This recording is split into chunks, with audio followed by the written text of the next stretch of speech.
Okay, so next you are given a problem regarding monopolistic competition.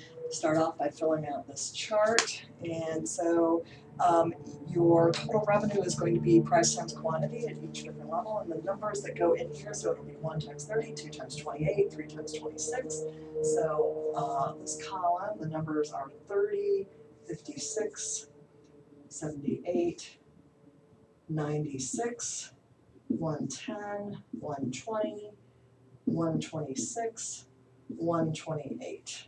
And then the marginal revenue, you're going to subtract this from this, this from this, this from this, and so on. So starting off with 0, your marginal revenue, what the first one is 30, and then 56 minus 30, you've got 26, 22, 18, 14, 10, 6, and 2. All right, then you're given total cost and asked what the marginal cost is. So it's going to be this minus this minus this, and so on. So we start off with a marginal cost of 32. When you first create that first unit, the cost associated with that first unit is 32. And we have 11, 10, 9, oops, sorry, not 9, got ahead of myself, 12, 14, 16, 15, and 24. All right, so what you need to look for then is, where does marginal revenue equal marginal cost?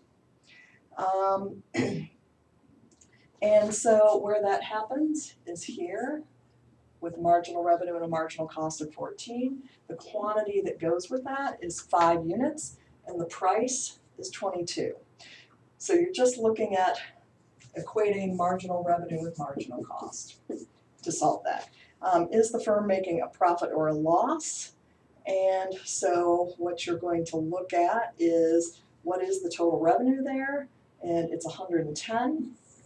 The total cost is 79. If you subtract the cost from the revenue, then you get an economic profit of 31.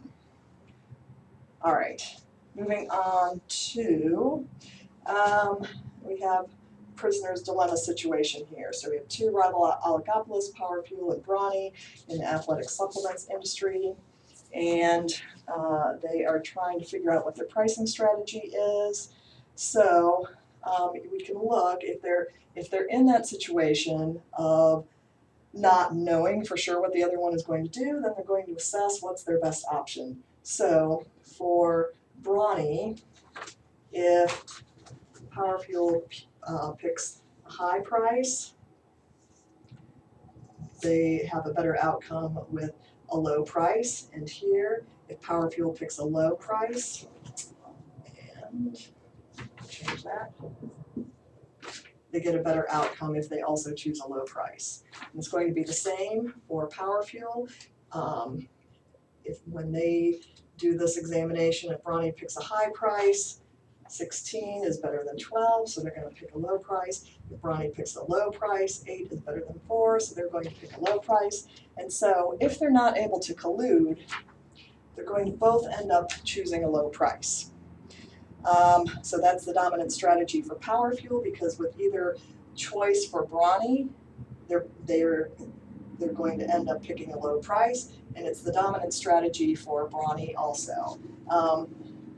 How could they both be made better off? They could collude, and they could both get 12. And the problem, of course, is this is that classic prisoner's dilemma situation. They could both charge a high price, but then there's an incentive for one of them to not follow through on the agreement.